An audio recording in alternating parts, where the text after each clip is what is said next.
buonasera. Buonasera, buonasera, Cosa salve. rappresenta per voi questo borgo? Bellissimo borgo, io ci sono nato, quindi conosco bene il borgo, conosco tutta la storia della Sicilia, conosco la storia di Raccuglia, conosco la storia della seta, conosco la storia dei Branciforti. Perché venire a Raccuglia?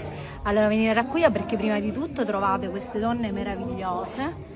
Poi, oltre a queste donne tipo meravigliose, trovate tipo il mio amico Pino, che è una persona, oltre ad essere una persona molto empatica, molto sensibile, è una persona che conosce tipo realmente la storia di Raccuglia, quindi è una persona che può spiegarvi vi può spiegare anche tipo come è fatto tipo questo mattone, di che cosa è fatto questo mattone, quindi consiglio a tutti quanti di venire e troverete buon cibo, gente tipo allegra, solare, disponibile, quindi venite tutti quanti a Raccuglia.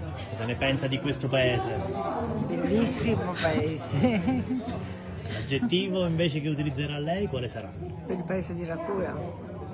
Non c'è un aggettivo ben preciso, è bellissimo per noi, è sempre nel nostro cuore. Grazie per questa testimonianza da Raccuglia. Al prossimo video, grazie! Ciao!